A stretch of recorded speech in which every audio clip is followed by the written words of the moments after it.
হরিদাস গোস্বামী পাদ শ্রী শ্রী চৈতন্য চৈতামৃতে আর রাধা রানীর পরিচয় দিতে গিয়ে দুটি সংক্ষিপ্ত পয়েন্টে তুলে ধরলেন। প্রেমেরও পরম সার মহাভাব জানি, সেই মহাভাবরূপা রাধা ঠাকুর। দুটো পয়ারে এত বক্তব্য বিষয় তুলে আমাদের সামনে। দুটো সুন্দর সহজ পয়া রাধানী কি সুন্দর পরিচয় দিলেন। প্রেমেরও পরম সার মহাভাব জানি, সেই মহাভাব রূপা রাধা ঠাকুরানী। রাধা ঠাকুরানী কে? নাম মহাভাব স্বরূপিণী, প্রেমের পরম সার। এই জগতে প্রেমটা লাভ হয় কেমন করে? ভক্তি রসামৃত সিন্ধুতে এই প্রেম লাভের একটা ক্রম রূপ গোস্বামী পাদ তুলে ধরে।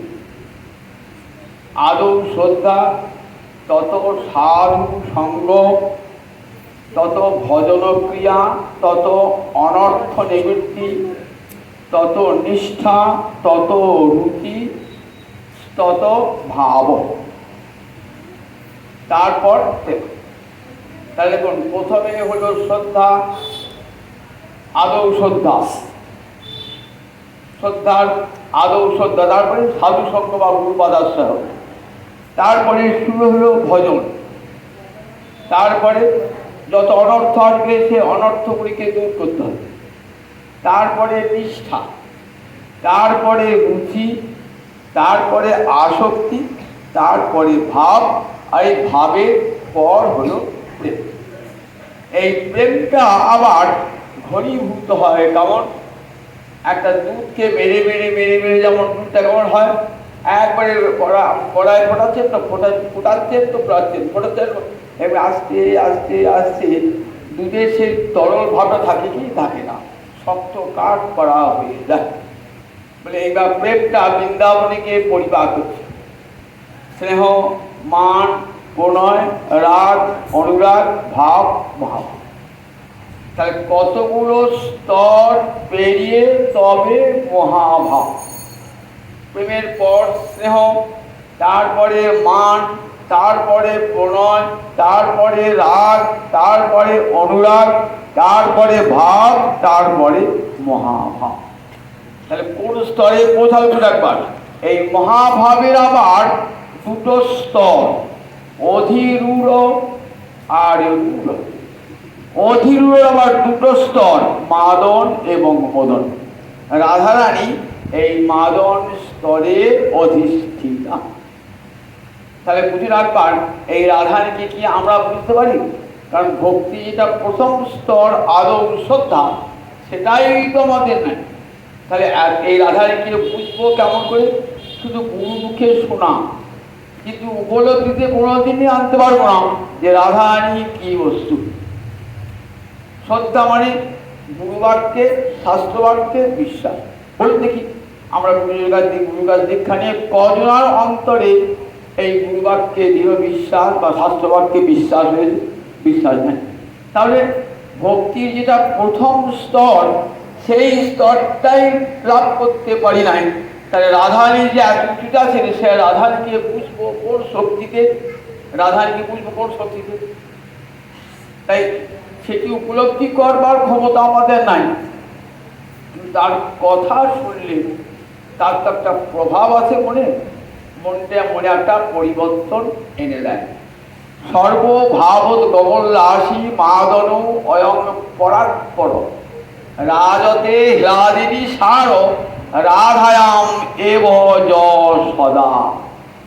মাদরাক্ষ ভাবে সংজ্ঞাদিকে রূপ গোস্বামী বলছেন, সর্বভাবত গমল্লাসী, সব ভাবের একসঙ্গে উদ্গম হয়। সব ভাবে মানে এই যে স্নেহ, মান, প্রণয়, রাগ, অনুরাগ, ভাব, মহাভাব, এই সবকটা ভাবের একসঙ্গে উদ্গম। উদ্ধব সব উল্লাসশীল হয়ে যায়। রাধারানীর মধ্যে সব মান, স্নেহ, প্রণয়, রাগ, অনুরাগ সব রয়েছে। এই সব গোটা দিয়ে একবারে রাধারানীতে উল্লাসশীল। যতগুলো রস আছে সমস্ত রসের সমাহার রাধারানীতে। দাস্য, সখ্য, বাৎসল্য, মধুর সব গোটা রাধায় আছে। রাধারী কখনো দাসী ভাব, কখনো সখী ভাব, আবার কখনো কখনো মায়ের মতো বাৎসল্য, আবার কখনো কখনো মধুর রসে কৃষ্ণ সেবা। সবকটা রস গিয়ে রাধারীতে পুঞ্জীভূত হয়েছে। রাধারী কখন বলে আমি কৃষ্ণ পদদাসী, তুমি রস সুখ রাশি, আরে ক্রিয়া করে আত্মসাৎ, মোরে না দেন দর্শন, ইবা জানেন তনুমন, তবু তিহ মোর প্রাণনাথ। দাস্যরসের উপরে সব রস, রাধারীর অন্তরে আমি কৃষ্ণ পরবাসী। কখনো কৃষ্ণ আমার প্রাণ সখা, কখনো কৃষ্ণ আমার প্রাণনাথ, কখনো কৃষ্ণ আমার প্রভু। দেখেছেন তো, এই সবকটা রস একসঙ্গে রাধারীর মধ্যে বিদ্যমান। আবার সবকটা সব ভাবগুলা রাধারীর মধ্যে সর্বভাবোদ্গমোল্লাসী মাদর অয়ম। মাদর ভাব মানে সমস্ত ভাবের একসঙ্গে উল্লাস।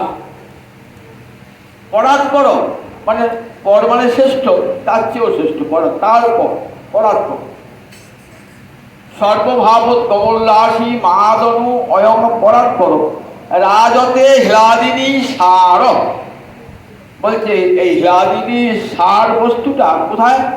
রাধারীর মধ্যে বিরাজ করছে।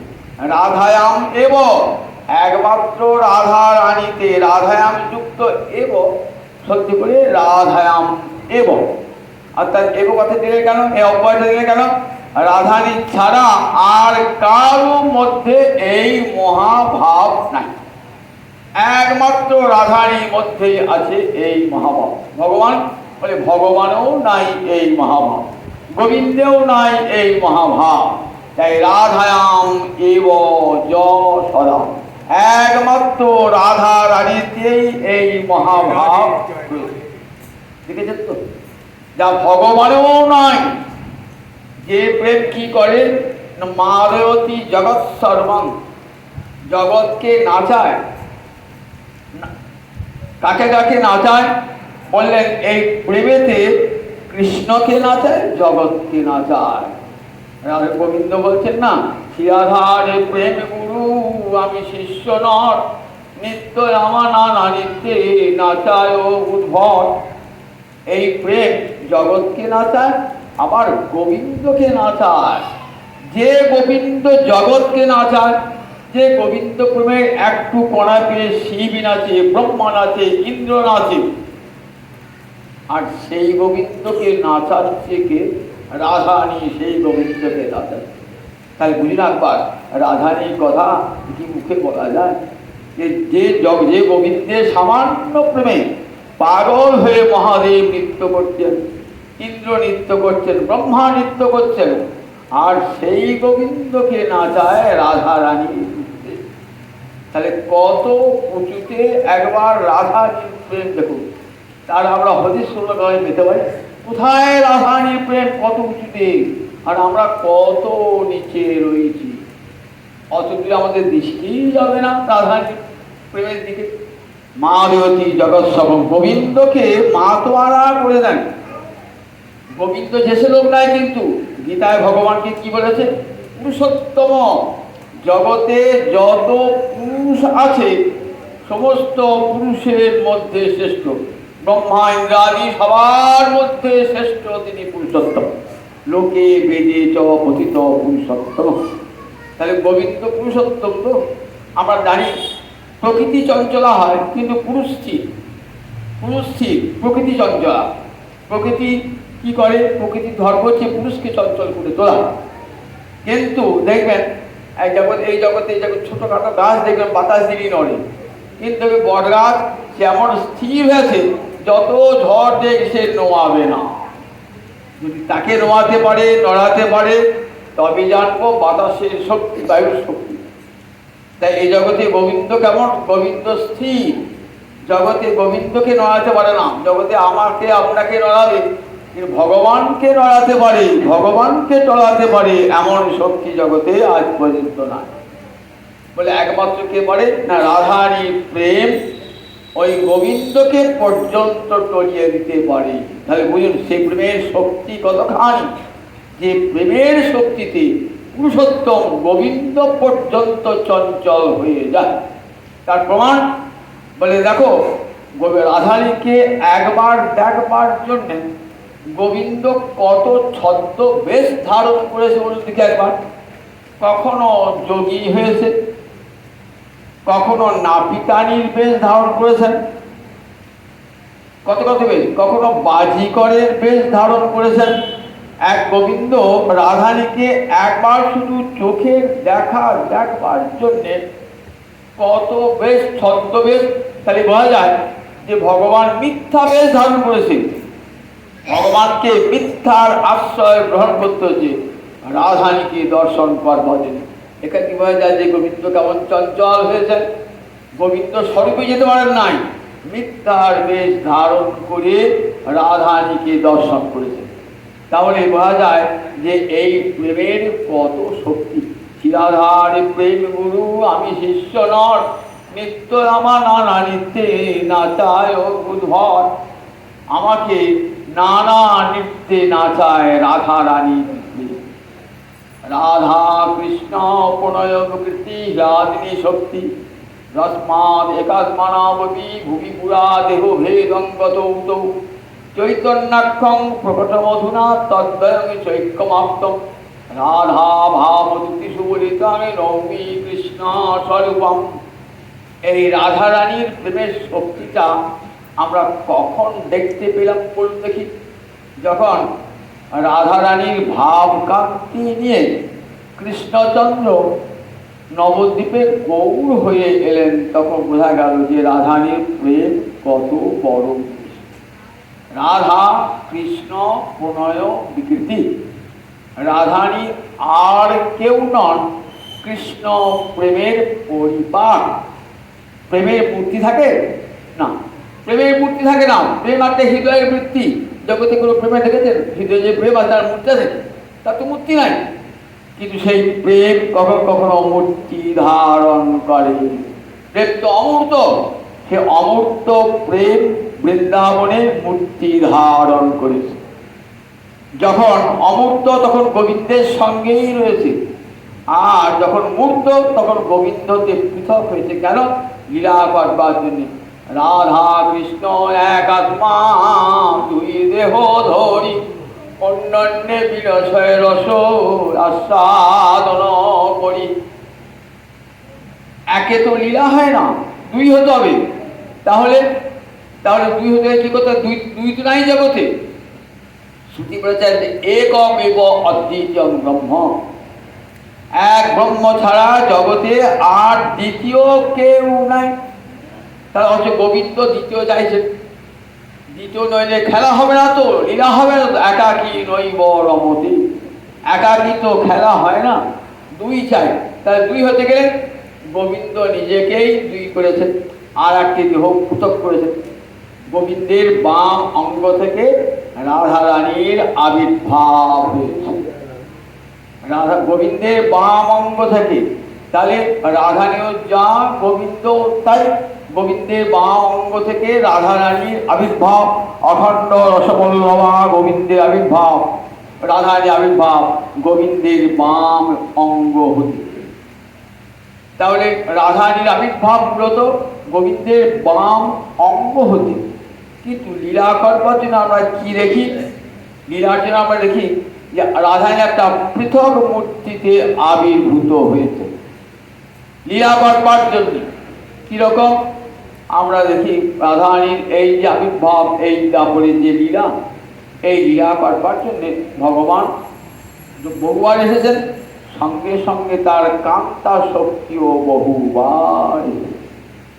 গোবিন্দ যখন যে রূপে এসেছেন তার কান্তা শক্তি তখন সেই রূপেই এসেছে।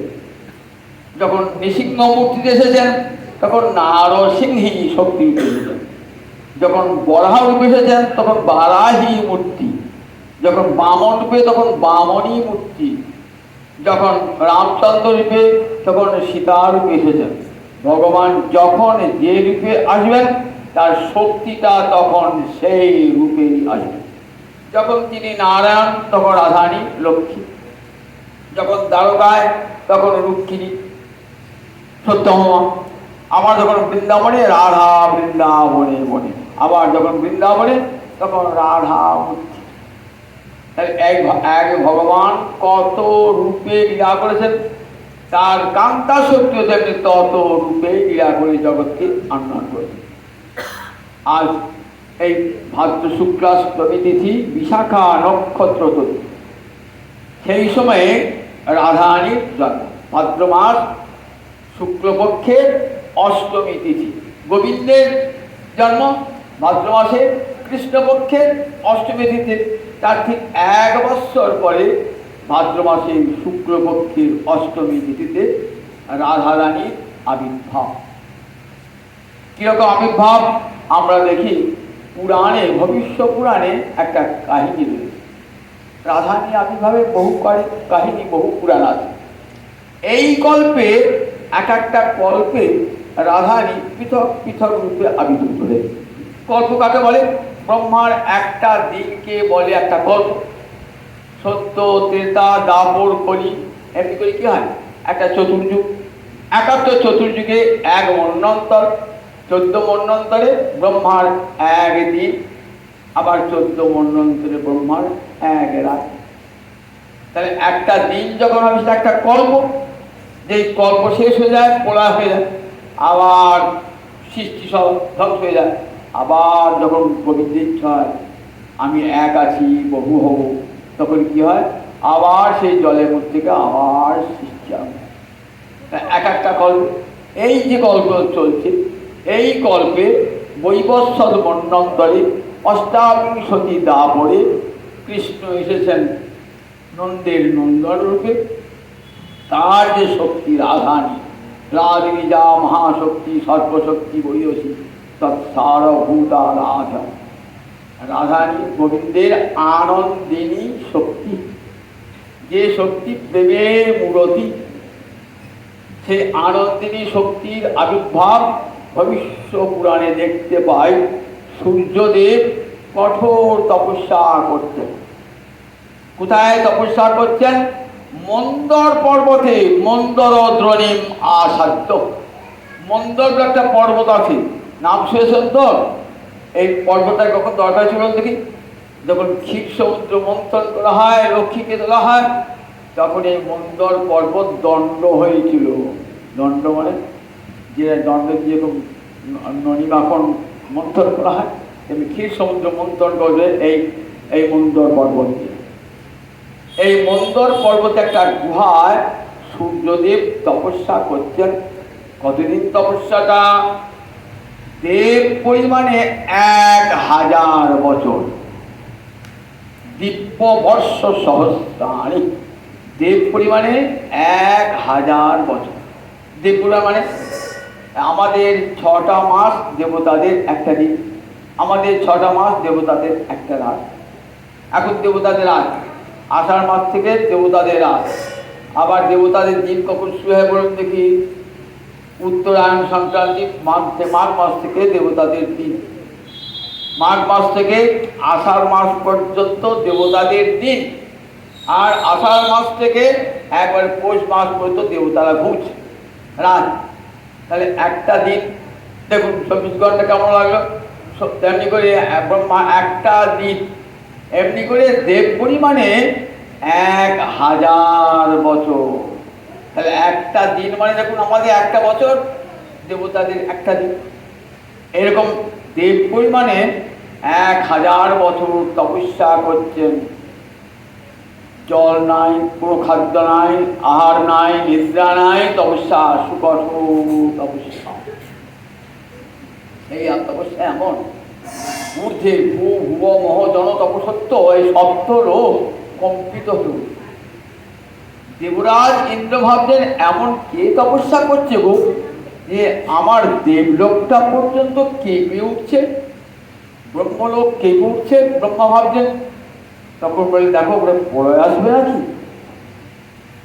নাকি স্বর্গচ্যুত হবো আমরা, এইসব ভাবতে ভাবতে কোথায় গেলেন তারা? ক্ষীর সমুদ্রের তীরে ভগবানকে ডাকছেন, প্রভু আমরা যে লোকে রয়েছি না সেই লোক ভূমিকম্পের মতো কাঁপছে, তাহলে কি আমাদের পতন হয়ে যাবে নাকি? ভগবান হাসতে হাসতে বলছেন, না গো না, কোনো চিন্তা নাই, তোমরা আপন আপন স্থানে অধিকারে থাকো। কশ্যপ নন্দন সূর্যদেব তপস্যা করছেন, আমি শীঘ্রই তার তপস্যায় তুষ্ট হয়ে তাকে বরদান করব, তোমরা আশ্বস্ত হয়ে ফিরে যাও। দেবতারা ফিরে এলেন, দেবতারা সব ফিরে এলেন। গোবিন্দ জানিয়েছে কোনো চিন্তা করো না, ঠিক দেব পরিমাণে ৮০০০০ বছর অতিক্রান্ত হয়েছে, ভগবান এসেছেন। ভগবান যখন এসেছেন না, ভগবান সম্মুখে দাঁড়িয়েছেন, অনেকক্ষণ পর চোখটা খুলে, এতক্ষণ তো কি করছিলেন? তপস্যা করছিলেন, তো হৃদয়ের মাঝে ভগবান ছিল, আর তো হৃদয়ে ভগবান নাই, এ তো ভগবান সামনে, ভিতরে তো যে ভগবান ভিতরে ছিল সেই ভগবান সামনে এসেছে। তখন ধ্যানটা ভেঙে গেছে, দেখছেন আমার সামনে স্বয়ং নারায়ণ উপস্থিত। বলছে কি চাও তুমি, কি বর চাও তুমি? তা বললে আমার একটা বাঞ্ছিত বর আছে, দেবে ঠাকুর? বলে দেখো আমি শুনি তোমার নাম বাঞ্ছা কল্পতরু, ভক্তের বাঞ্ছা তুমি পূর্ণ করো, আমার এই বাঞ্ছাটা তোমাকে পূর্ণ করতে হবে। বলে বলো তোমার কি বর, কি বর তুমি চাও? কন্যাং লক্ষণ সংযুক্তাং দত্ত্বা তদ্বশগো ভব, সুলক্ষণা একটি কন্যার জন্ম দাও। শুধু তাই নয়, তুমি হবে সেই কন্যার বশবর্তী। দেখুন কিরকম দাবিটা হলো, দেখুন কন্যা শুধু নন, এমন কন্যা দাও ত্রিজগৎ যার বশ সেই হবে বশ। এই তিনটে জগৎ ঊর্ধ্ব মধ্য অধর গোবিন্দের বশীভূত, তাই গোবিন্দ তুমি তার বশীভূত হবে এমন কন্যা আমাকে দাও। কন্যা লক্ষণযুক্তাং দত্ত্বা তদ্বশগো ভব, সমস্ত সুলক্ষণযুক্ত একটি কন্যা দান করে তুমি তার বশীভূত হবে। বলেন দেখো সূর্যদেব, পৃথিবীতে এমন কেউ নাই আমি যার বশীভূত হই, জগতে সবাই আমার বশীভূত, ব্রহ্মা ইন্দ্রাদি সবাই তো আমার বশীভূত, সুতরাং আমি তো কারো বশীভূত নই, তবে একজনের কাছে আমি বশীভূত। কে সেই? তা বলে বিনার আধান প্রাণের বিগুড়িয়েছে, একমাত্র রাধানী ছাড়া জগতে আমি কারো কাছে বশীভূত হই না। আমার প্রাণের চেয়েও করিয়সী রাধারানীর কাছে আমি বশীভূত। আমার রূপে আপ্যায়িত হয় ত্রিভুবন, আর রাধারানী রূপ আমার জুড়ায় নয়ন। আমার রূপেতে আমি যখন আমার অপূর্ব সুন্দর রূপ দর্শন করে ত্রিজগৎ মুক্ত হয়ে যায়, আর আমি মুক্ত হয়ে যাই রাধা রানীর রূপ দর্শন করে। আমার মুরলী গীতে, মোর বংশী গীতে জগৎ করে আকর্ষণ, আমার বংশী গানে জগৎ আকর্ষিত হয়, আর রাধারানীর বচন হরে আমার শ্রবণ। রাধায় যখন কথা বলেন না, তখন আমার কান দুটো হরণ করে নেয়। পৃথিবীতে আর কেউ পারে না, একমাত্র রাধারানী ছাড়া। বিনা রাধা প্রাণের ভবি করিয়সী। ঠিক আছে, তুমি যখন বলেছ ভক্ত বাঞ্ছা পূর্ণ হবে, কখন পূর্ণ হবে? তা বললে আগামী বৈবস্বত মন্বন্তরে অষ্টাবিংশতি দাপরে আমি গোকুলে আবির্ভূত হব নন্দ মহারাজার নন্দন রূপে। তুমিও জন্মাবে কোথায়? বললেন বর্ষানায় রাভেলে, সেখানে তুমি জন্মাবে বিষভানু ও রাজা রূপে। ভানু মানে সূর্য, বিষভানু রাজা রূপে তুমি জন্মাবে। তোমার বিবাহ হবে কার সঙ্গে বলেন? কীর্তিদা দেবীর সঙ্গে, মহাভানু বলে এক রাজার কন্যার সঙ্গে তোমার বিবাহ হবে। তার নাম হবে কীর্তিদা। তোমাদের একটি কন্যা সন্তান জন্মগ্রহণ করবে, কিন্তু সেই কন্যা লীলা হেতু পর দ্বারা হবে, লীলা কাটবার জন্যে পরবধূ হবে। এ জগতে আমার লীলাটা হবে এবার কেমন না, পরকীয়া রসের লীলা হবে। চলে গেলেন ভগবান, চলে গেলেন। বরটা পেয়ে খুব সন্তুষ্ট।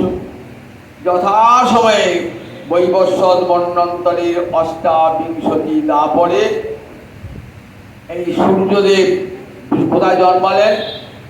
বর্ষানায় জন্মালেন। বর্ষানায় জন্মে যথাসময়ে কীর্তিদার সঙ্গে বিবাহ হলো, কিন্তু সন্তান তো হলো না, সন্তান তো নাই। তখন কি হবে? সন্তান যখন নাই তখন ভাবলেন আমি তো সন্তান চেয়েছিলাম, ভগবান তো আমাকে বর দিয়েছেন, আমার সন্তান হবে। কীর্তি বলছে এক কাজ করো, গোবর্ধনের পাশে যে কাত্যায়নী আছে তিনি সবার বাঞ্ছা পূর্ণ করেন, সেই কাত্যায়নী দেবীর স্তুতি করেন। তখন বৃষভানু রাজা গোবর্ধনের কাছে কাত্যায়নী মূর্তি আছে, সেই কাত্যায়নীর কাছে হত্যানি বলেন। যথা সময়ে এই ভাদ্র মাসের শুক্লপক্ষের অষ্টমী তিথিতে একটি সুন্দরী কন্যা লাভ করে। কন্যাটি লাভ করেছেন বটে, এতক্ষণ দেখতে পারেন কন্যাটি সুন্দর রং, ফুটফুটে রং, একবার সোনার মতন। এইবার মা দেখো, মা কীর্তিদা যখন সন্তানকে দুগ্ধ দান করতে যাবেন তখন দেখছি সন্তানের দুটি চোখ ফুটে নেই। সন্তানের দুটি চোখ ফুটে নাই। মনের ভাবছেন বিধাতা কত স্তুতি করি, কত তপস্যা করি একটি কন্যা পেলাম, তাহলে সেই এতদিন যে ভগবানকে ডাকা তার এই ফল, একটা অন্ধ কন্যা পেলাম। কাঁদছেন দু নয়নে জলধারা। রাধারানী তার নিজের জন্ম কথা সখীদের কাছে একটা সুন্দর গানের মধ্যে বলেছেন, শোনো শোনো শোনল রমশয়, যখন আমার জন্ম হইল তখন আমি নয়ন মতিয়া রই। জানিস সখী, জানিস ললিতা, বিশাখা, আমার যখন জন্ম হয়েছিল না তখন আমি নয়ন মুদ্রিত করেছিলাম। কেন জানিস? আমি যেন জন্মগ্রহণ করার পর চক্ষু খুলে যেন আমি কি দেখি, আমার প্রাণনাথ শ্যাম সুন্দরকে দর্শন করতে পারি। রাধানী দুটি নয়ন কৃষ্ণ ছাড়া আর কিছুই দর্শন করেন না। কৃষ্ণ ছাড়া জগতে আর কিছুই দর্শন করে না। আমি যেদিকে ফিরাই আঁকি কৃষ্ণময় জগৎ দেখি, আমি যদি নয়নে মুদে থাকি আমি অন্তরে গোবিন্দ দেখি, নয়ন মেলিয়া দেখি শ্যাম। যখন নয়ন মুদ্রিত করি হৃদয় মাঝে কাকে দেখি? শ্যাম সুন্দরকে। আবার যে নয়ন উন্মিলন করি তখন শ্যাম সুন্দরকে দর্শন করি। তাই শ্যাম সুন্দর ছাড়া কাউকে দর্শন করি না। তাই আমি জানিস আমি নয়ন মুদ্রিতা রই, তখন আমি দুটি নয়ন মুদ্রিত করে রইলাম। যতক্ষণ আমার প্রাণনাথ না আসবেন তাকে দর্শন না করে আমি চোখ দুটি খুলব না। দিতে ক্ষীরধার জননী আমার নয়ন মুদ্রিত দেখি। মা আমাকে দুধ খাতে যাবেন তো, দুধ খাতে দেখছেন একটি বহু কষ্ট করি সন্তান পেলাম, এই সন্তানের তো দুটো চোখ নাই। দিতে ক্ষীরধার জননী আমার নয়ন মুদ্রিত দেখি, জননী আমার করে হাহাকার কহিল সকলে ডাকি। সবাইকে ডাকছে নিজে সখী গঙ্গে দেখলি। এতদিন ভগবানের তপস্যা করে সব তপস্যা বিফলে গেল। কন্যাটি পেলাম বহু কষ্ট করে, কিন্তু সেই কন্যা রূপে অনুপমা, কিন্তু তার দুটি নয়ন নাই। দেখ এমন কন্যা পেলাম, তার দুটি নয়ন নাই। তাই বলছি দেখো, আমি রাধা জননী আমার করে হাহাকার, কহিলা সকলে ডাকি। সকলে সর্বত্র প্রচার হয়ে গেল যে কীর্তিদার একটি কন্যা সন্তান জন্মগ্রহণ করেছে, কন্যাটি অন্ধ।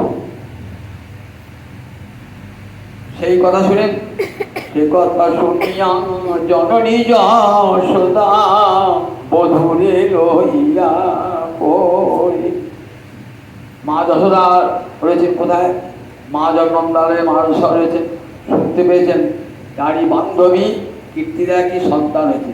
শুনি সেই কথা জননী যশোদা বধূরে লইয়া পড়ে।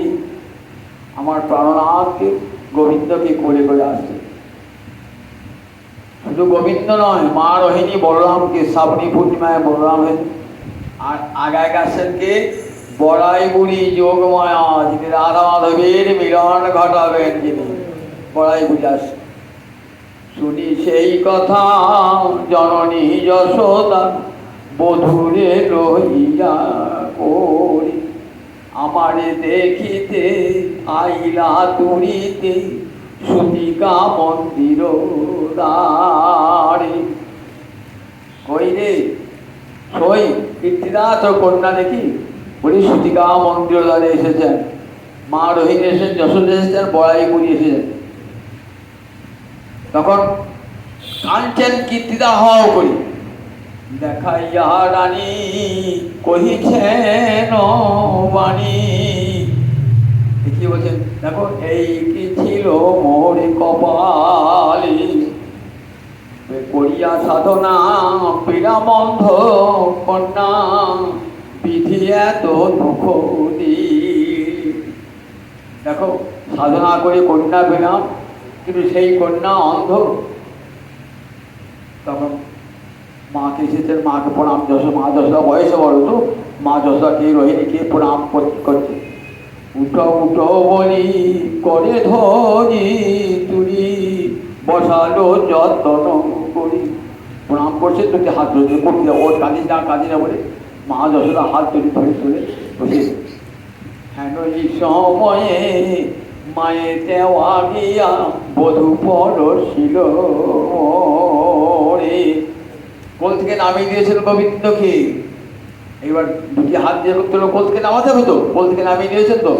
হেন এই সময়ে মায়ে দেওয়া গিয়া বধূ পরশিল রে। তখন মাকে ছেড়ে কোথায় গেলে বধূ হামাগুড়ি দিয়ে এসছেন কার কাছে? রাধারানীর কাছে। এসে কি করলেন?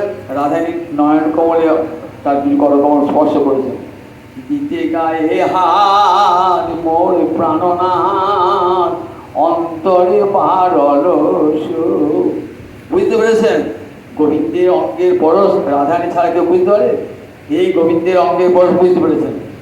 দিতে গায়ে হাত মোর প্রাণনাথ, অন্তরে পারল সুখ।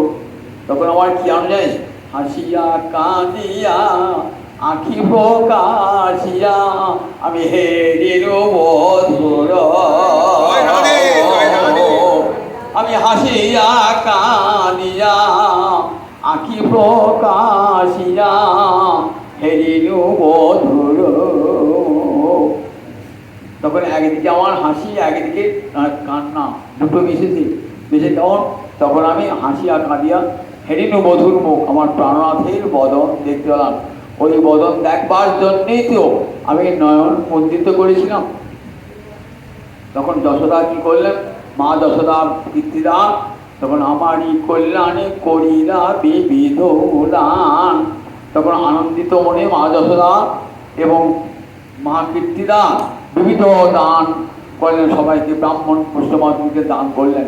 যেমন সুন্দর কন্যা হয়েছে, কন্যার চোখও হয়ে গেছে, খুব আনন্দে দান করলেন।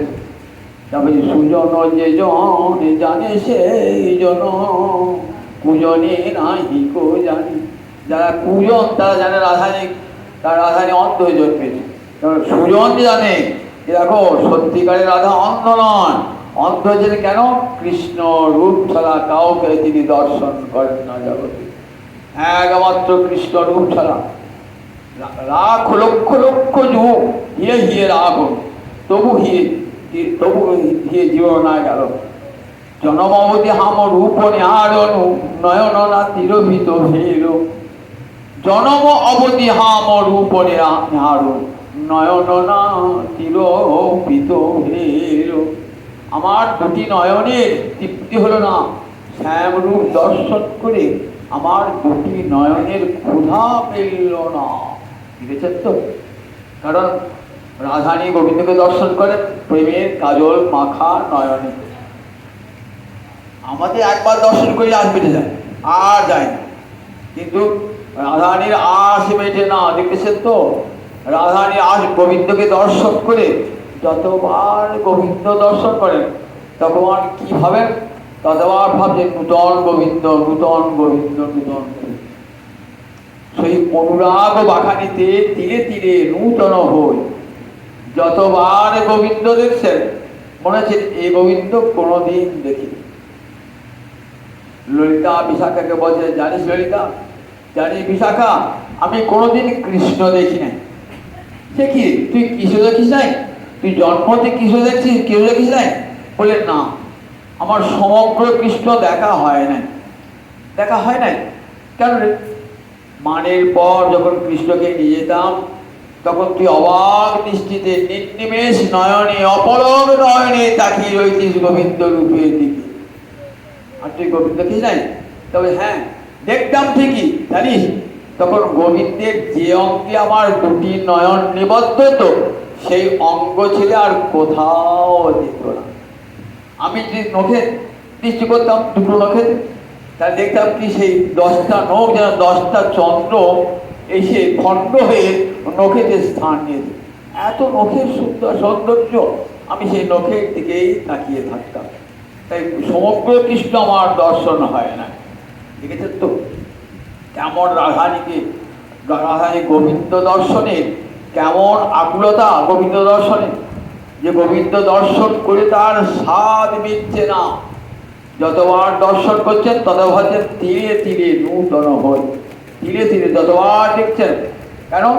রাধারানীর দৃষ্টি অনুরাগময় দৃষ্টি, মহাভাবের দৃষ্টি, মাদনাক্ষ মহাভাবের দৃষ্টি। সেই দৃষ্টি এমনই রাধারানীর গোবিন্দ দর্শন করে আর তৃপ্তি হচ্ছে না। রাধারানী দেখুন, আমরা গোবিন্দ দর্শনে বৃন্দাবনে যাই। রূপ গোস্বামী পাদ বলছেন বৃন্দাবনে গিয়ে যদি আবার সংসার রঙ্গমঞ্চের মধ্যে ফিরে আসতে ইচ্ছে হয়, বন্ধুর সঙ্গে রঙ্গ করতে ইচ্ছে হয়, তাহলে কেশী তীর্থের উপকণ্ঠে যে হরিতনু আছে, কৃষ্ণমূর্তি আছে, সেটা দেখো। দেখলে কিন্তু তোমরা সত্যিকারে আর সংসার করতে পারবে না। আমরা সত্যিকারে কৃষ্ণ দর্শন করি না। যদি দেখতাম তাহলে আর মায়ার সংসার আমাকে ভরিয়ে রাখতে পারত। আমরা কৃষ্ণ দর্শন করি না, যাই বেড়ানো হয় আবার চলে আসি। এরকম রাধারানী কেমন কৃষ্ণ দর্শন করছেন? রাধারানী কৃষ্ণ দর্শনের আশা মিটছে না, গোবিন্দ দর্শন করি। রাধারানীর দুটি নয়ন কেবল কৃষ্ণ দর্শনের অন্তর্গত। রাধা কৃষ্ণ প্রণয় প্রকৃতি রাধিনী শক্তি তস্মাৎ একাত্মানাব একাত্মানাবপি ভুবি পুরাঃ দেহ ভেদঙ্গত উরু। একাত্মন বললেন দুটি এক আত্মা রাধা কৃষ্ণ, এক আত্মা রাধারানী। কৃষ্ণ থেকে পৃথক নয়, এক গোবিন্দই রাধারানী হয়েছেন। যদি কেউ মনে করে রাধারানী আলাদা গোবিন্দ আলাদা, তিনি ভুল করবেন। গোবিন্দই রাধারানী হয়েছে। এই যে রাশে কোটি কোটি গোপী দেখছেন তো, কোটি কোটি গোপী আর কেউ নয়, স্বয়ং গোবিন্দই কোটি কোটি গোপী হয়েছে। গোবিন্দ হতে রাধারানী, রাধারানী হতে কোটি কোটি গোপী। রাধারানী হতেই কোটি কোটি, রাধারানী হইতে সব কান্তা গণের বিস্তার, রাধারানী সব কোটি কোটি গোপী। তাহলে গোপীগুলো আর কে? না ওই রাধিনী শক্তি, সব পৃথক মূরতি। এক একজনের এক একটি ভাব। কৃষ্ণ সেবা মনোবৃত্তি সখী আশোপান বলতে রাধারানী ভাবছেন কৃষ্ণকে করায় শ্যাম রস মধু পান। এটাই তার জীবনের ব্রত। রাধারানীর জীবনে একটাই ব্রত। কি ব্রত? না কৃষ্ণকে আনন্দ দান। আনন্দ দান রাধার তো প্রেমের মূর্তি। রাধানীকে যদি একবার অন্তর দিয়ে ভাবেন কি লাভ হয়ে যাবে, যদি কোনো সৌভাগ্য করবে, যদি কোনো সাধু বৈষ্ণব গুরুদেবের কৃপায় একবার হৃদয় মাঝেও যদি রাধানীকে দর্শন হয়, তাহলে প্রেম লাভ হয়ে যাবে। দেখেন না, এমনই তার শক্তি। এই জগৎ দেখেন না, যদি আপনি দীর্ঘদিন সরস্বতীর উপাসনা করার পর সরস্বতী দেখেন আমরা বিদ্যা লাভ হয়।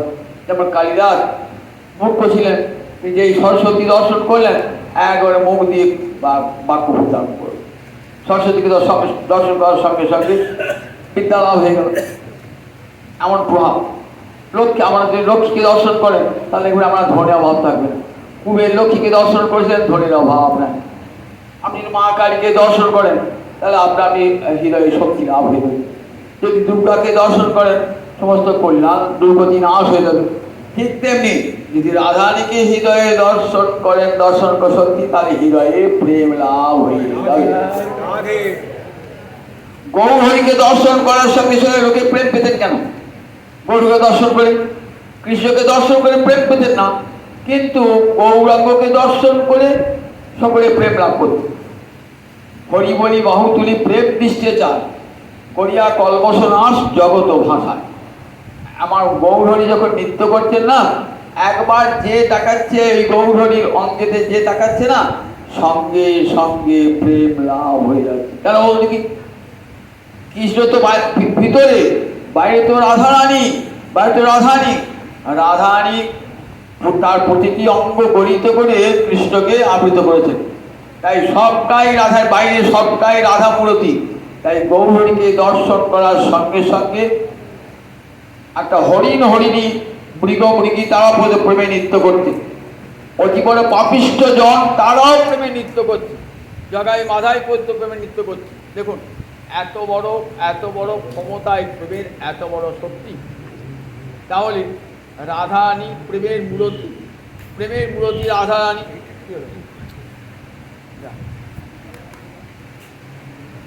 চলছে এটা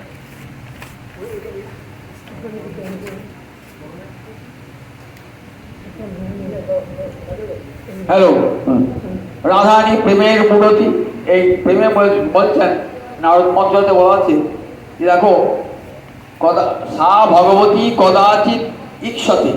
এই ভগবতী রাধার যদি কোনো প্রকারের সাধনায় কোনো সাধকের দর্শন হয়ে যায়, তাহলে সঙ্গে সঙ্গে সে কৃষ্ণ প্রেম অনুভব করতে পারে। রাধারী দর্শনে কৃষ্ণ প্রেম লাভ হয়ে যায়। সেই জন্য বলে দেখো, যদি আগে কৃষ্ণ ভজন করতে হয়, প্রেম ছাড়া তো কৃষ্ণ সেবা হবে না। সেই প্রেম কার কাছে পাবে? কোথাও পাবে না জগতে, একমাত্র রাধা রানীর কৃপা ছাড়া সেই প্রেম লাভ হয়ে যায়, পাওয়া যায় না। দেবী কহি দোতমানা পরমা সুন্দরী, কিংবা কৃষ্ণ পূজা ক্রিয়ার বসতি ন গড়ি। কবিরাজ গোসাই পাল কি সুন্দর বলছেন, দেখুন বলছেন দেখো, যদি কৃষ্ণ প্রেম দিয়ে কৃষ্ণ সেবা করতে চাও, তাহলে রাধারানীর চরণে আশ্রয় গ্রহণ করো। কেমন সুন্দর একটা উদাহরণ দিলেন, কিংবা কৃষ্ণ পূজা ক্রিয়ার বসতি নগর। পল্লীগ্রাম দুর্গা পূজা আছে তো, দুর্গা পুজো যে হাট বাজার করতে হবে, যার বাড়িতে দুর্গা পূজা আছে হাট বাজার করতে হবে, তো তা সেটা গ্রামে পাওয়া যাবে? গ্রামে পাওয়া যাবে না। পাশাপাশি কোনো নগরীতে চলে আসবে, কাটোয়া আসবে, না বর্ধমান আসবে, না অন্য কোনো নগরে যাবে, বলে সেখানে কি পাবে? দুর্গা পূজার সব দ্রব্য পাওয়া যায়। ঠিক তেমনি যদি কৃষ্ণ সেবা করতে চান, তাহলে কৃষ্ণ সেবার যাবতীয় উপকরণ সব রাধারীর মধ্যে বিদ্যমান।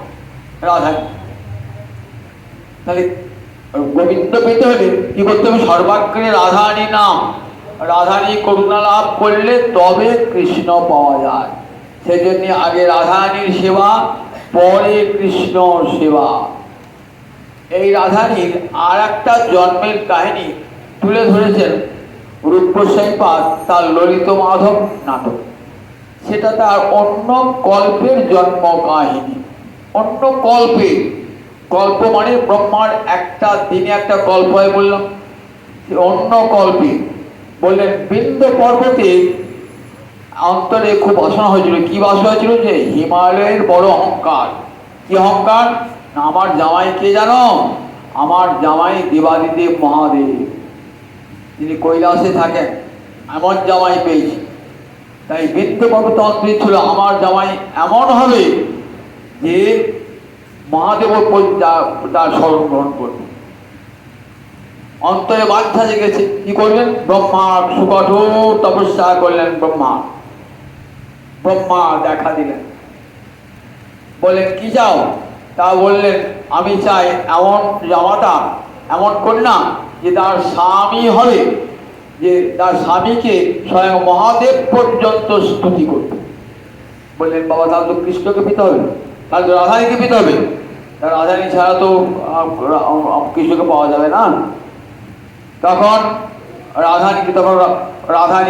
ব্রহ্মা তখন রাধানীর স্তব স্তুতি শুরু করলেন। রাধানীর স্তব স্তুতি শুরু করার পর রাধানী বলেন, ঠিক আছে, আমি আবির্ভূত হব যুগে যুগে কীর্তিদার গর্ভে, সেখান থেকে যোগমায়া সেই গর্ভটিকে সংকর্ষণ করে নিয়ে আসবে বিন্দ পর্বতের পত্নীর গর্ভে। কীর্তিদা গর্ভবতী হলেন, যোগমায়া পূর্ণমাসী সেই গর্ভকে সংকর্ষণ করে নিয়ে গেলেন বিন্দ পর্বতের পত্নীর গর্ভে। বিন্দ পর্বতের পত্নীর দুটি মাত্র সন্তান, দুটি কন্যা, রাধারানী আর চন্দ্রাবলী। খুব আনন্দ যে আমার দুটি কন্যা জন্মগ্রহণ করেছে এবং এদের স্বামী হবে কৃষ্ণ। কৃষ্ণের কাছে মহাদেব পর্যন্ত প্রণাম জানাবে কৃষ্ণকে। খুব আনন্দ। যখন জন্মেছেন না, সেই সময় একটা রাক্ষস এসে হাজির। রাক্ষস তার বিশাল ঠোঁট দিয়ে ওই দুটি কন্যাকে আকাশে উড়িয়ে যাচ্ছে। তখন বৃদ্ধ বড় ভাবছেন, বহু কষ্ট করে সাধনা করে দুটি কন্যা পেলাম, আর সেই কন্যা দুটি নিয়ে গেল ওই বাজ পাখিটা। তখন সঙ্গে সঙ্গে পুরোহিতকে ডাকলেন, তুমি রাক্ষস নাশন মন্ত্র পাঠ করো। তখন পুরোহিত রাক্ষস নাশন মন্ত্র পাঠ করলেন, আর পথে উড়ে যেতে যেতে যমুনার নদীতে, যমুনার জলে পড়ে গেলেন ওই দুই কন্যা। এদিকে মা কীর্তিদা, তার তো গর্ভ নষ্ট হয়ে গেছে। মা কীর্তিদা স্নান করতে গেছেন, দেখছেন জলে ভাসতে ভাসতে একটা সুন্দরী বালিকা আছে। তখন সেই বালিকাটিকে নিজের গৃহে নিয়ে এলেন কীর্তিদা। এই একটা কল্পে রাধারানীর জন্মের বর্ণনা আছে, ললিত মাধবে দিয়েছে। বহু পুরাণে রাধারানীর জন্মের বহু কথা বর্ণনা দিয়েছে। যাই হোক, আজ শুভ তিথিতে, ভাদ্র মাসে শুক্লপক্ষের অষ্টমী তিথিতে কুসুমানু রাজার কন্যারূপে রাধারানী এসেছিলেন। রাধারানী পরম করুণাময়ী, কারুণ্য বিগলিত দেহা। করুণায় হৃদয় বিগলিত হয়, কিন্তু দেহ বিগলিত হয় করুণায়। এত করুণা রাধারানী, অন্তরে এত করুণা। তাই যদি গোবিন্দ বড় কঠোর, গোবিন্দ বড় নিষ্ঠুর, গোবিন্দের করুণা পাওয়া সোজা কথা নয়, গোবিন্দের করুণা পাওয়া। কিন্তু রাধারানী করুণা, রাধারানী এমন কমলচিত্তা। রাধারানীর চরণে, হে রাধারানী, হে মহাদেবী, আমি তোমার চরণে আশ্রয় নিলাম। যদি কেউ একবার বলে, যদি মুখে একবার রাধারানীর নাম উচ্চারণ করে, কৃষ্ণ সেখানে ছুটে আসে। রাধতি গোবিন্দং গোবিন্দেন রাধ দেবা। রাধারানীর নামটি কেন রাধতি গোবিন্দং?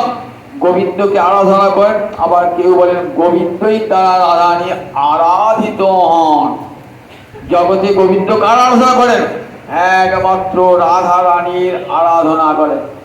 মানের পর মান প্রসাদনের জন্যে রাধারানী কি করছেন? প্রেমের দেবী রাধারানীর পূজা করবেন, তবে রাধারানী সন্তুষ্ট হবে। কিরকম সেবা করছেন দেখো রাধারানী। আর রাধারানীর দুটি নয়নে জল, দুটি নয়নে দল, বিল্ল দল, নাসা দুটি রাধার নয়নে জল, গঙ্গা জল, নাসাউল বিল্ল দল। প্রেম পূজারি পুজিছে আজ প্রেমের দেবী। গোবিন্দ কাঁদছেন তো, দুটি নয়ন দিয়ে জল পড়েছে, নয়ন জল। গোবিন্দের নয়ন জল কেমন? দুটি নয়নে জল, গঙ্গা জল, আরে নাসামূল বিল্ল দল। দেবী পূজা দিতে হয় গঙ্গা জল আর বিল্লপত্র দিয়ে। তাই নাসামূল বিল্ল দল, নয়নে জল গঙ্গা জল। কে পূজা করছেন? শ্যাম পূজারী পুজিছেন আজ প্রেমেরও দেবী। প্রেমের দেবীকে স্বয়ং গোবিন্দ পর্যন্ত পূজা করেন। দেখেছেন তো এত করুণা রাধানী অন্তরে। আমার দেখতে হয় রাধানী কি করুণা। রাধানী করুণার জন্যেই দেখুন কৃষ্ণচন্দ্র গৌরাঙ্গ হয়ে এলেন নবদ্বীপে। এই করুণা যদি আমার মহাপ্রভু না আসতেন তাহলে এই করুণা আমরা জানতেই পারতাম না। রাধানী কত বড়, তার কেমন করুণা ঝরে পড়ছে। গোবিন্দের রাধানীর তিনটে বাঞ্ছা পূর্ণ হল না বৃন্দাবনে, সেই তিন বাঞ্ছা পূর্ণ করবার জন্য যে গোবিন্দ ভগবান রাধানীর প্রেমের থই পেলেন না। অনন্ত প্রেম, তার প্রেম সাগরে গোবিন্দ ভাষ্যে। তাই রাধানীর প্রেম আস্বাদন করে অশেষে বেশ আস্বাদন করে তার তিনটে বাঞ্ছা পূর্ণ হল না। সেই তিন বাঞ্ছা পূর্ণ করবার জন্যে নবদ্বীপে শচীগর্ভ মাঝে এলেন, গৌরাঙ্গ রূপে আবির্ভূত হলেন। জগৎকে রাধানীর যে প্রেম রস কত দূরে পৌঁছেছে সেটা জগৎকে জানালে আমার গৌরাঙ্গ হল। রাধার মহিমা রস সিন্ধু সীমা জগতে জানা তোকে। যদি গৌরাঙ্গ না হতো কেমনে ধরিত, কেমন যদি গৌরাঙ্গ না হতো কেমন হইত, কেমনে ধরিতাম। যদি গৌর হরি না আসতে জানতে পারতাম। এমন করুণা আমার যা যে মহাভাব স্বরূপিনী আমরা মুখেই শুনি, সেই মহাভাব দেখলাম আমরা গৌর হরির মধ্যে। বিরাট মন্দিরে কাঁদছেন, কি বলে কাঁদছেন? কাহা যাও কাহা পাও তো বোঝেন্দ্র নন্দন। ওগো স্বরূপ দামোদর, ওগো রাম রায় বলে দাও কোথায় গেলে কৃষ্ণবাবু, কোথায় গেলে কৃষ্ণবাবু। প্রণয়নী জলধারা। ঠিক যেমনি করিয়ে রাধারানী একদিন ব্রজবনে কেটেছিলেন কৃষ্ণ হারিয়ে, ঠিক তেমনি করে আজ কাঁদছেন মহাপ্রভু। গম্ভীরা মন্দিরে দিবারাত্র কাঁদছেন। কাহা যাও কাহা পাও সো কমল লোচন। বলতে পারো ওগো স্বরূপ দামোদর, ওগো রাম রায় বলে দাও কেমন করে কৃষ্ণবাবু, কেমন করে কোথায় গেলে কৃষ্ণবাবু, কোথায় গেলে কৃষ্ণবাবু। রাধানী যেদিন যান গোবিন্দ যিনি মথুরায় যান না, সেদিন রাধানী মাথায় একটা হাত আর যমুনার জল স্পর্শ করে বলেছেন যে রাধানী আমি আগামীকাল চলে আসবো, আজ যাচ্ছি কাল চলে আসবো।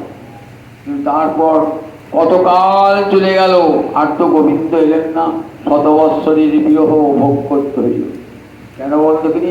শ্রীরামের অভিশাপে রাধানীর শতবৎসর বিরহ, কৃষ্ণ বিরহ ভোগ করতে হবে।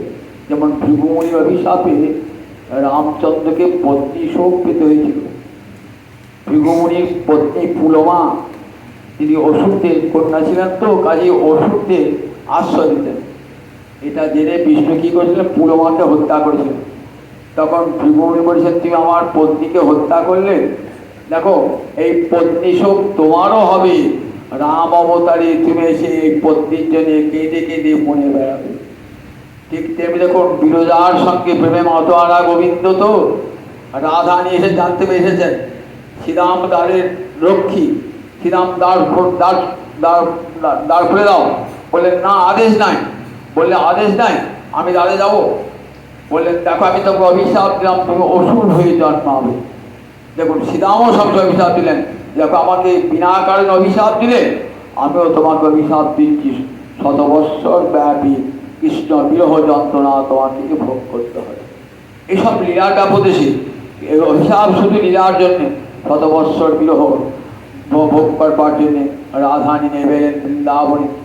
একদিন রাধানী বলছেন গোবিন্দকে গোলকি, দেখো আমি ঈশা শেষে দেখিনি স্বপন, তুমি গোলক সারি যাই আছো বৃন্দাবন, শ্রীরাম বৃন্দাবন। আমি স্বপ্ন দেখলাম তুমি বৃন্দাবনে গিয়েছো গোলক ছেড়ে, আমি কেমন করে তোমার সঙ্গে, কেমন করে তোমার বিরহে থাকবো। তা বলে দেবী তুমিও যাবে আমার সঙ্গে, তুমি যাবে আমি যাব, তারপর তুমিও যাবে। বলে সেখানে গোবর্ধন আছে, সেখানে সেখানে যমুনা আছে। বলে সেখানে যমুনা আছে, আছে গোবর্ধন, সেখানে আমার দুইজনে ভবিব দ্বাদশ কানন, আমরা দুইজনে দ্বাদশ কানন খুলে বেড়াবো। বলে ময়ূর বৈরী আছে? হ্যাঁ সেখানে ময়ূর বৈরী আছে, উর্ধ পুচ্ছে নাচে, আমার বংশীধ্বনি শুনে নাচবে। সেখানে ভ্রমণ ভ্রমণী গুনগুন করে, কোকিল কোকিলা কুমস্বরে গান গায়, সুখসারি উচ্চ দ্বারে বসে থাকে। দেখো আবার শতক বর্ষ পরে আবার আমার দুজনের মিলন হবে। নেবেলেন রাধারানী, গোবিন্দ এলেন আগে, রাধারানী এলেন। গোবিন্দ এসেছেন কৃষ্ণপক্ষের অষ্টমী তিথিতে, রাধারানী এলেন ভাদ্র মাসের শুক্লপক্ষের অষ্টমী তিথিতে এলেন জগৎকে দেখাবার জন্যে। তার প্রেমের কত মহিমা জগৎকে দেখাবার জন্য, অনন্ত মহিমা জগৎকে দেখার জন্য। আর সেই মহিমা আমরা যারা রাধারানীর প্রেমের মহিমা আমরা গৌরাঙ্গ হরি দেখলাম। যদি গৌরহরি না আসতেন সেই প্রেমের মহিমা জানতে পারতাম না। সেই প্রেমের দেবীর চরণে কোটি কোটি প্রণাম জানিয়ে, গৌরহরির চরণে কোটি কোটি প্রণাম জানিয়ে আর এইখানে ভগবতার বিশ্রাম জানি তাই জানি তাই।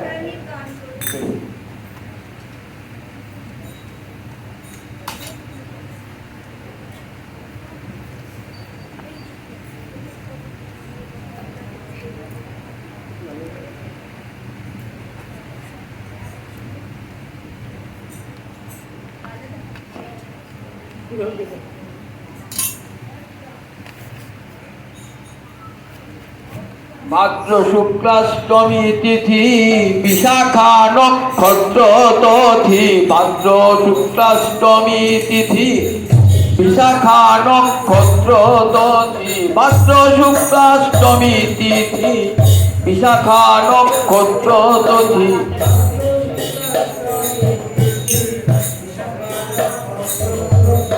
শ্রীমতী জনম সেই কালে,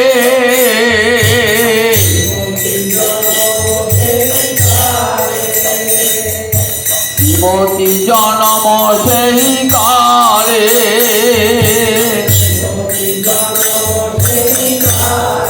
যাই রে তিথি বালাই যাই রে,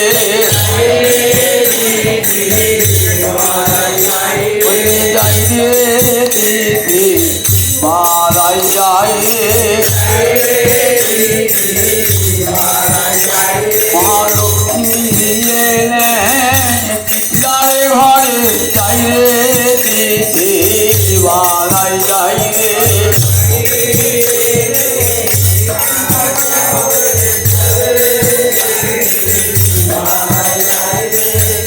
শুক্লাষ্টমী তিথি বিশাখা নক্ষত্র তথি।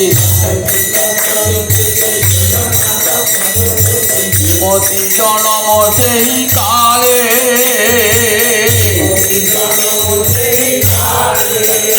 আমার মধ্য দিন গত রবি দেখিয়া বালিকা ছবি। জয় জয় দেবী কুহরে, জয় জয় দেবী কুতুহরে, জয় জয় দেবী কুতুহরে। আনন্দ আর ধরে নারে, আনন্দ আর ধরে নারে। যাই রে পৃথিবী বাড়াই যাই রে, আনন্দ আর ধরে নারে।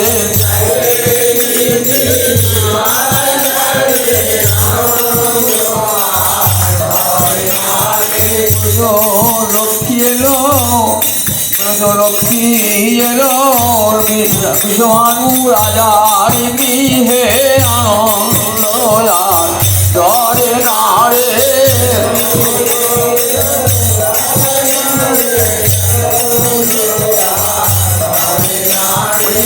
দিদার করে আলো করে, আনন্দ ধরে নারে।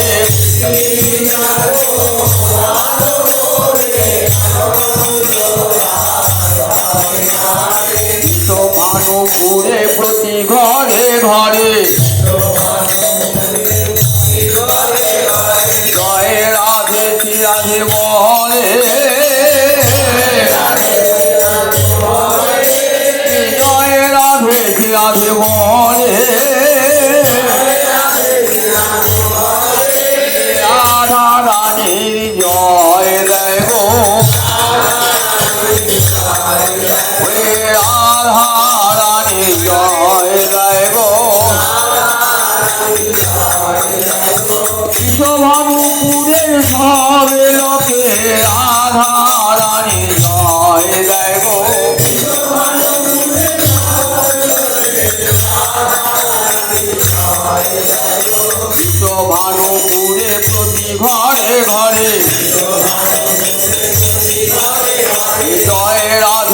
রাধে বলে কন্যার চাঁদি মুখ দেখি রাজা হইলা মহাসখী দান দেহে ব্রাহ্মণ সকলে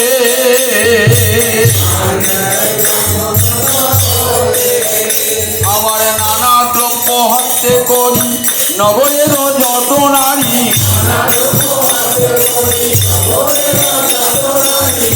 সবে সীতা মন্দিরে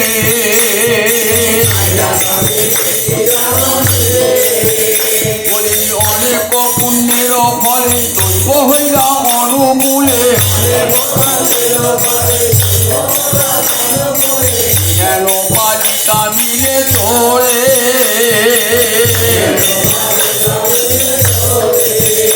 আমার মদের মনে হেন লয় ইহ তো মনুষ্য নয়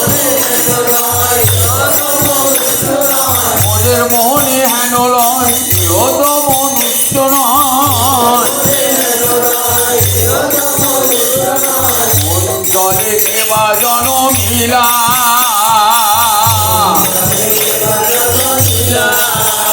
আমার ঘন শ্যাম দাস কয় তা করিও সংসার প্রিয়া সদয় হইলা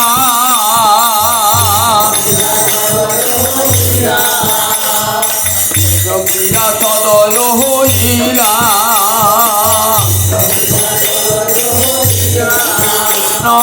প্রিয়া এসেছে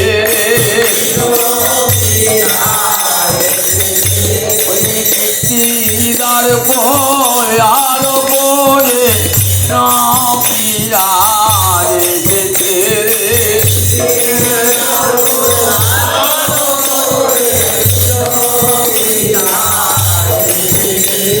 কৃষ্ণ প্রেম বিরাইতে প্রিয়া এসেছে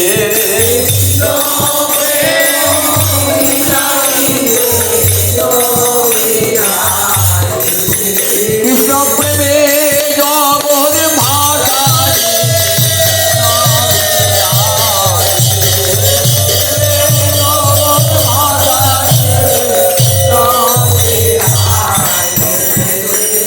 শ্যাম দাস কয় না করিও সংশয় প্রিয়া সদয় হইলা